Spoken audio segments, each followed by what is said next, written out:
If there's one food I couldn't live without, it's probably tofu. I love it so much. It's high in protein, affordable, and not to mention super versatile. So whether you're a fellow tofu lover or a skeptic, join me for a week of tofu recipes. We'll make some old favorites and try a few new ones. Let's get cooking. Okay, today I want to make a couple of recipes that can serve as a really quick and easy lunch or breakfast over the next couple days. So I'm going to make one of my all-time favorite recipes. I've made it so many times on the channel. It's my tofu egg salad. And then I also want to try making some vegetable and tofu gyoza. We really like the vegetable gyoza from Trader Joe's, but I want to try to make them at home and add tofu in so it's a more high protein filling option. But I'm going to make the tofu egg salad first just because it's really fast. Plus I like to give it a couple of hours to sit in the fridge so the flavors can kind of marry.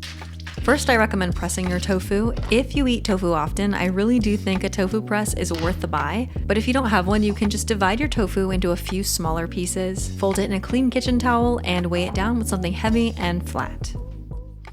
I let this tofu press while I was prepping all of my other ingredients. One tip that I have for the best texture, it's like a little thing that I think actually makes a big difference, is to divide the tofu in half, crumble half of it, mix the crumbled portion with the dressing. It just makes it a little bit more cohesive. And I think it just gives it an overall creamier texture. The other half, I like to give a coarse chop.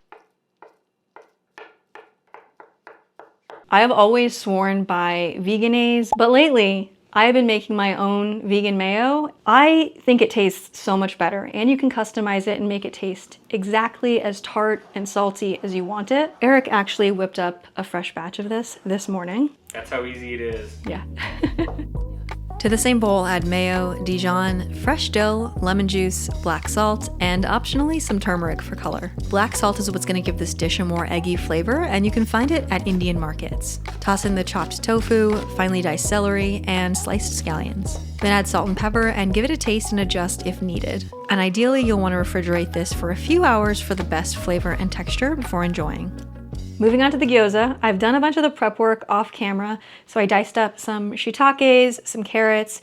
I have some chopped cabbage that I tossed with salt, and it's been sitting in the salt to draw out some of the extra moisture. First thing I'm gonna do is actually saute the mushrooms, carrots, and aromatics to draw the extra moisture out of the mushrooms as well. And then we'll mix everything together and get to wrapping some gyoza.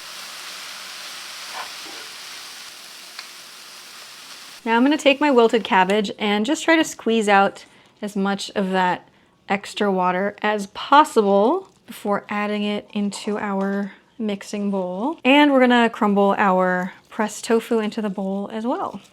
My first inclination would usually be to make these with some sort of faux meat, like Impossible, but I feel like making them with the tofu is gonna be really tasty.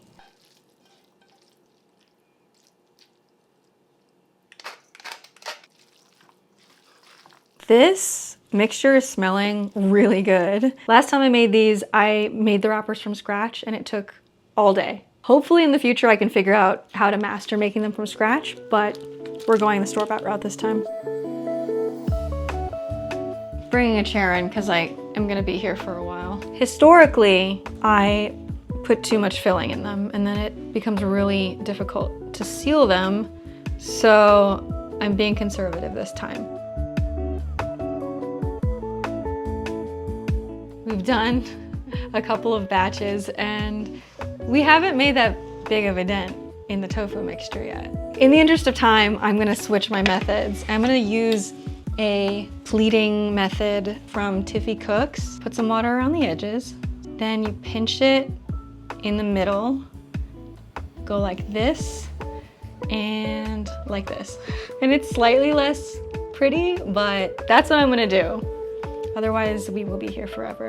52 gyoza wrapped. We have some leftover filling, which I'll find a way to repurpose sometime later this week. You can obviously cook them right away, but I like the idea of having them in the freezer just so that I can pull out a few whenever I want a snack or a quick and easy breakfast, lunch, dinner. I'm really tired from that. I think I deserve a sandwich, okay? You have to have your egg salad sandwich on squishy, fluffy white bread for the nostalgia factor. So yesterday, especially for this occasion, I made a batch of my homemade vegan milk bread. It is so fluffy.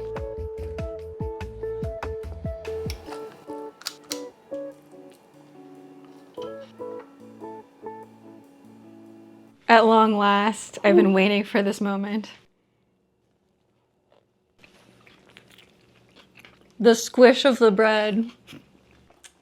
The tofu egg salad is literally so eggy.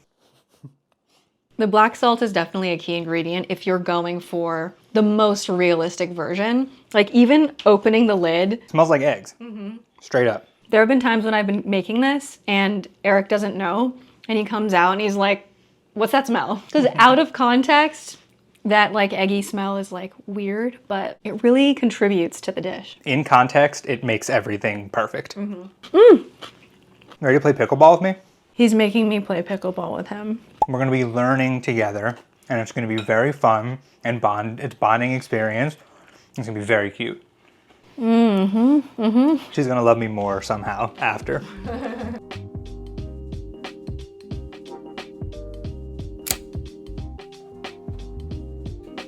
I spent most of the next day doing computer work, editing, and I was so glad I had some of those frozen gyoza to whip up a quick lunch. I just browned them in some oil and then added some water and covered the pan to steam them through.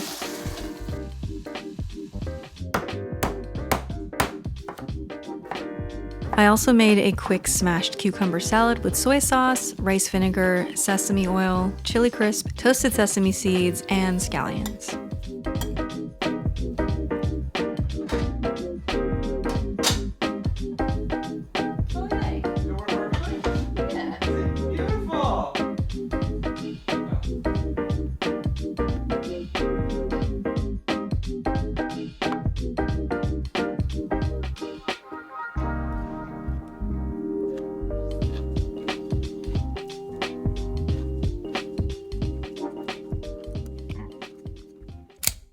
If you have been watching me for a couple years, you might know that I have this tradition. Every summer, at least once, I have to make myself a Hawaiian-style lunch plate with tofu katsu and Hawaiian macaroni salad in honor of when my family would go to L&L or Ono Hawaiian barbecue during the summer. And I haven't done that yet, and it's almost officially fall, so we're gonna do that today. This recipe is actually pretty straightforward. The one tip I do have is to freeze and defrost your tofu ahead of time. I don't do it for every recipe, but for this one specifically, I think it really improves the texture. It makes it a little bit meatier, firms it up so it holds up better to the frying process. This recipe only requires a few simple ingredients, and you'll want to start out by slicing your tofu into somewhere between 1/4 to 1/2 inch thick pieces. They can be any shape. Salt and pepper both sides. Then you'll dredge each piece in flour. Then you'll set up a little breading station with a simple batter of cornstarch, flour, and water on one side and panko crumbs in the other. Dip each piece of tofu in the batter, let the excess drip off, and then coat with the crumbs. I am just shallow frying them. There's like a 1/2 inch of oil in here, but I'm using a really deep pot because it just helps to keep the oil from splattering all over my cook surface. I'm gonna try to air fry a few of them to see how they turn out. I am using peanut oil to fry mine. It's a little bit more expensive than just regular canola oil, but I prefer the flavor. And I do recommend using a thermometer to monitor your oil if you have one, so that you can end up with katsu that's nice and crispy and not greasy. We're still frying, but I can't resist. It's so good. We're not gonna air fry them, are we? It's the peanut oil. That's really good. I want to show you, this is why I recommend freezing and defrosting the tofu, because it does something special to the texture. Hopefully you can see that. Is it picking up? It's just more convincing, like more similar to real chicken katsu. Crunch. Then I hit them with salt right after they come out of the oil. Just plating everything up now. We've got some steamed rice. Eric made a batch of our Hawaiian macaroni salad, some very finely shredded cabbage. I'm gonna plate it up with way too much food for the both of us, just so I can take pictures. That is really a lot of rice. That's kind of what they do when you get it at a restaurant. You're trying to recreate the L&L experience. Yeah.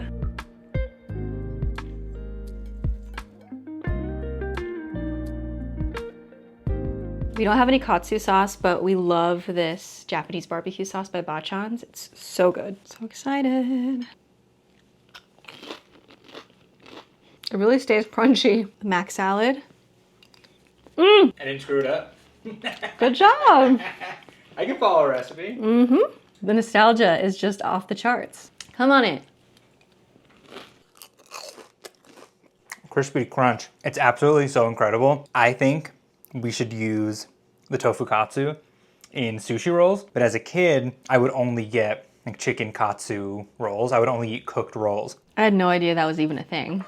I mean, I guess why not, right? Apparently in New York it is. So we should try to recreate that with this because it would be exceptional. Good job, honey. Okay. So delicious. I don't have a spoon, so I'm eating the mac salad noodle by noodle. I'll give you a spoon. No, it's good. It helps me eat slower. Most importantly, now I think my summer experience is complete. Good. Now it's okay for fall to commence. The next day for a quick lunch, I took the leftover gyoza filling, mixed it together with some Korean sweet potato starch noodles, seasoned that with a little extra soy sauce and sesame oil, and then I double wrapped them in rice paper to make these little dumplings.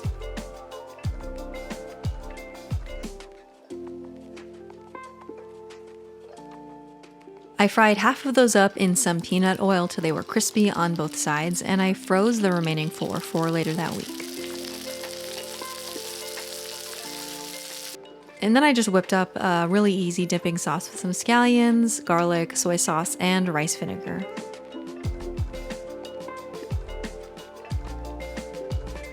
It's actually really good. My lips are so greasy from this. You gotta try this. Mmm. It's good, right? Mm-hmm. A little greasy, but messy, but good. Really, really good. Mm-hmm.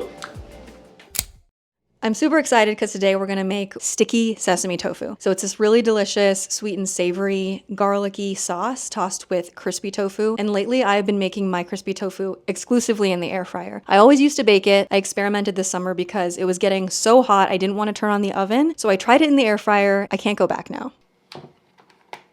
So you can either cube the tofu, or what I like to do is to kind of pull it apart into irregular bite-sized pieces. I like that because it gives them this craggy surface that I find clings to sauce better. Kind of score it so that I can get the pieces roughly uniform in size.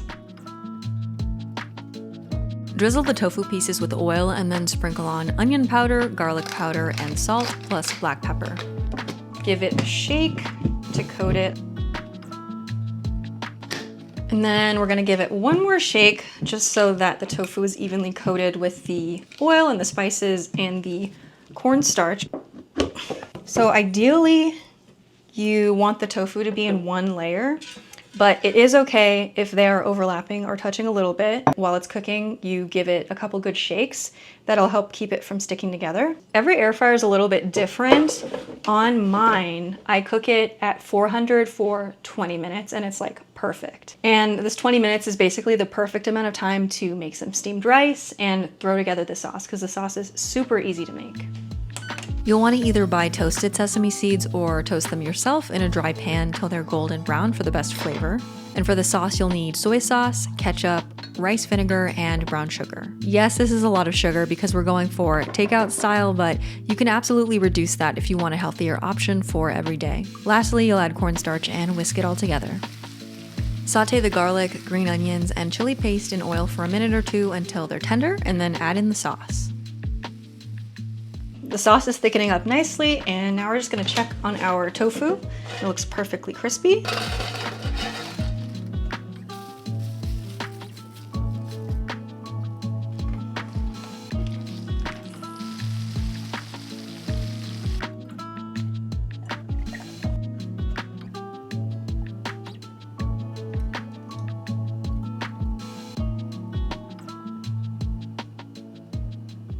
It's time to taste test this, even though we've made it so many times and I already know I love it. The sauce gets so sticky, it's very satisfying.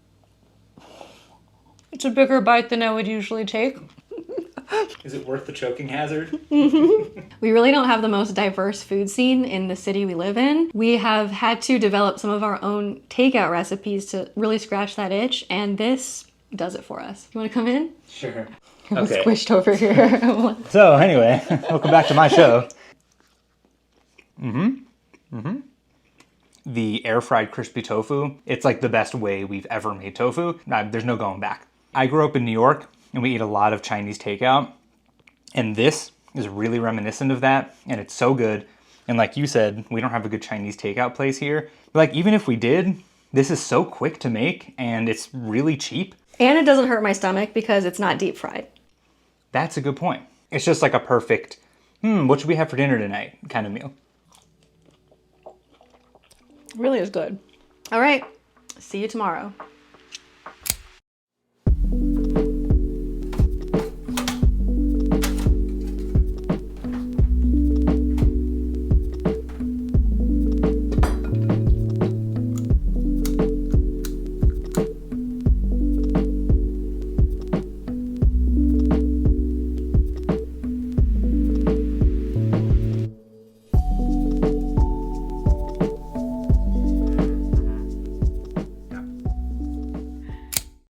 Today I wanted to make something extra special, go a little out of my comfort zone. So we're gonna make the tofu tikka masala from none other than Rainbow Plant Life. We do love to support our local Indian restaurant, but they only have a few vegan-friendly menu items at ours. And you can order tikka masala and have them substitute in tofu, but they just toss in plain tofu at the end. So it's not prepared and marinated in the same way that it would be if it were chicken tikka masala. So I really want to try Nisha's recipe that's specifically designed to be vegan. The recipe has hundreds of reviews and everyone's raving about it, so I'm very excited. Earlier that day, I started to prep the tofu tikka by dry toasting a few spices in a pan and then grinding them up. So we had cumin, coriander, cloves, cardamom, and cinnamon, as well as fenugreek leaves or kasuri methi. And our old spice grinder broke, so I bought the exact same one Nisha uses in her video. It works great. I also added in some Kashmiri chili powder, paprika, ginger, nutmeg, and turmeric. And I mixed those spices with some plant-based yogurt, lemon juice, fresh garlic, ginger, and some oil. Coated my tofu in that mixture and let it marinate for a few hours. So the tofu has been marinating since this morning, and also in that time I went ahead and made some vegan naan because it's kind of hard to find vegan naan at restaurants. It usually contains dairy products. Now all that remains is to make the masala, and we did a bunch of prep work. We've got lots of fresh aromatics, fresh tomatoes, and spices. Everything smells incredible. I can't wait to put it all together. I started by frying cumin seeds and dried chili peppers in oil. Then I added in a red onion and cooked until that was browned. Added in garlic, ginger, and a serrano pepper and cooked that with some ground turmeric and a splash of water. Next we added ground coriander and chili powder plus some tomato paste. After that we added fresh chopped tomatoes and cilantro stems and cooked till those were starting to break down. Lastly, we added in garam masala, more fenugreek leaves, coconut milk, and some plant-based butter.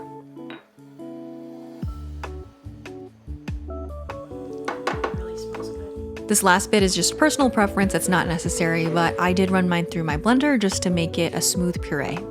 Next, I took out my marinated tofu and transferred that to a cast iron pan that I had been preheating in a 500-degree oven till it was smoking. The tofu gets broiled till it starts to take on some color, get a little bit of a char on it, and then we stir that cooked tofu back into the sauce and simmer for a few more minutes to bring everything together. I plated this up with some steamed basmati rice and our homemade naan. Well, that was a labor of love, but it smells incredible right now, so I think it will definitely be worth it. That is really good. I want to try the sauce with my naan.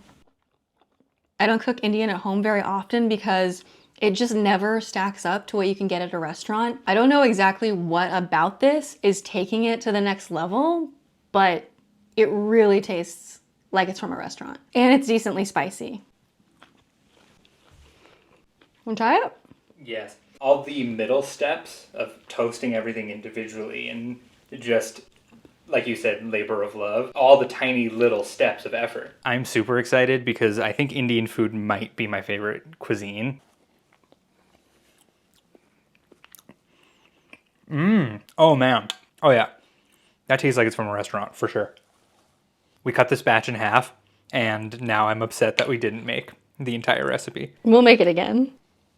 Oh my God. Now that we bought all the ingredients for it and we have them in the pantry, that was one of the hardest parts, is being like, where do we get a few of these things? Now that we have them, I'll make this for sure. The tofu actually has flavor, unlike the tofu at our restaurant, which is just amazing. Thumbs up. If we're going by the scale at our local Indian restaurant, how many chili peppers out of 5 do you think this is? Like a 3, maybe? I would say 3. Because we've gotten it hot. And it's hot. Yeah. I feel like this is exactly the right amount of spice for me. It's so good. You can always make it more spicy.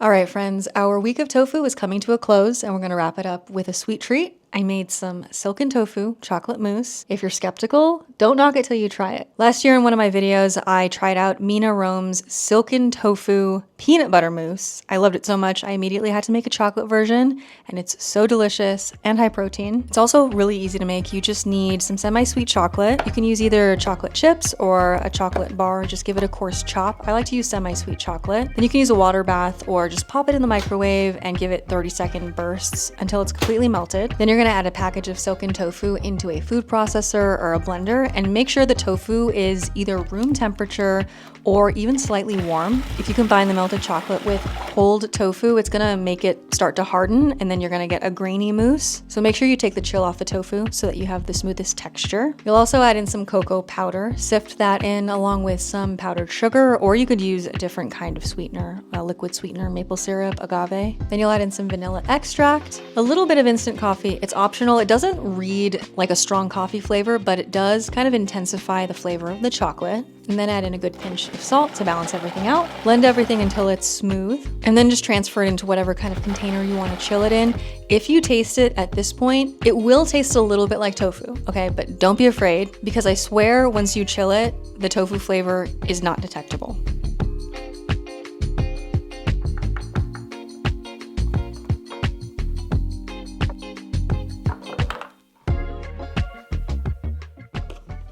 It is so thick and creamy. Honestly, every time I make it, I'm shocked at how good it is. Also, I've used this as a chocolate pie filling with like an Oreo crust. It's really delicious. The only thing I do differently there is I blot the extra liquid out of the Silken tofu first so that it sets up a little bit more firm. But it's really delicious, and it's a crowd pleaser, and you should give it a try. I agree, it's very delicious. It is a crowd pleaser. I am the crowd. It's just a simple dessert, and it's so chocolatey, and it's like, how can something made with Silken tofu be decadent? But it is. It's really good. Do you think you like this one or the peanut butter one better? I think this one, but can we make a chocolate peanut butter hybrid? That would be my favorite, I'm sure. Good job. I'm kind of curious to know if you could use the Silken tofu as kind of a creamy base for overnight oats or something. Boost the protein a little bit. That concludes our week of tofu. Thank you guys so much for watching. I know this one is going to be a long one, so if you made it to the end, thank you so much. Let me know if there are any other tofu recipes that are staples for you that you think I should try, or let me know if I inspired you to try any of the recipes we made in today's video, and I'll see you in my next video. Bye.